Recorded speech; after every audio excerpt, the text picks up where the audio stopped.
ये सरकार की शर्मनाक बात है और सरकार अपने जर्नलिस्ट के थ्रू, अपने जो समर्थक हैं उनके थ्रू जो वो दलील पेश कर रहे हैं उसका भी मैं जवाब देना चाहती हूँ।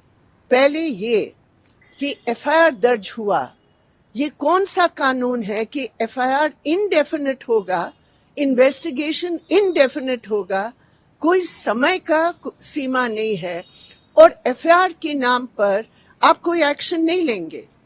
दूसरी बात, वो कहते हैं कि पॉक्सो माइनर नहीं है, तो आप बताइए वो लड़की का जो बयान है, वो लड़की की जो सबूत है, तो आप स्पष्ट कहिए कि वो नहीं है।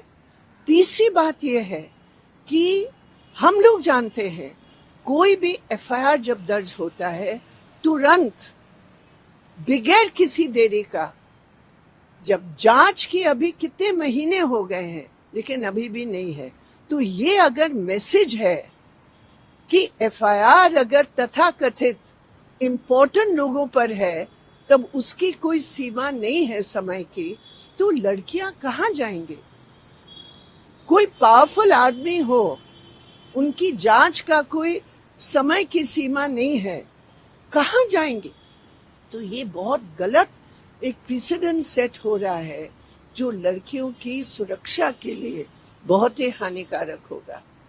मैम, जो ये प्रोटेस्ट चल रहा है, जो ट्वीट किया जा रहा है या पुलिस का जो ट्रीटमेंट था जिसमें जंतर मंतर से जिस तरह से हटाया गया, यूनाइटेड वर्ल्ड रेसलिंग ने इस तमाम चीजों की निंदा की है और 45 दिनों के अंदर कहा है कि अगर WFI चुनाव नहीं करवा पाता है तो भारत को सस्पेंड भी किया जा सकता है, ये एक्शन लिया जा सकता है। क्या कहना है इस बारे में आपका? अगर सरकार एक्शन नहीं लेगी, सरकार की पूरी दुनिया के सामने आप लड़कियों को पीटेंगे और पिटवाएंगे और अपमानित करेंगे, इंसल्ट करेंगे, उनके ऊपर झूठे एफआईआर दर्ज करेंगे, तो नेचुरली इस प्रकार की अंतर्राष्ट्रीय पैमाने पर उसका असर पड़ेगा ही पड़ेगा। और ये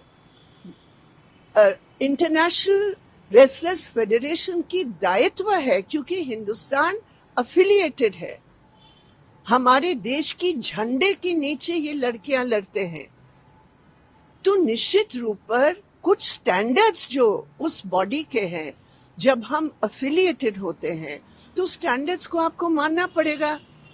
अब हम इस बात की इंतजार कर रहे हैं कि सरकार की तरफ से ये बयान आएगा, देखो ये हमारे देश की राष्ट्रद्रोह है, देश को बदनाम किया जा रहा है, ये सब भी आने वाला है, हमें पता है।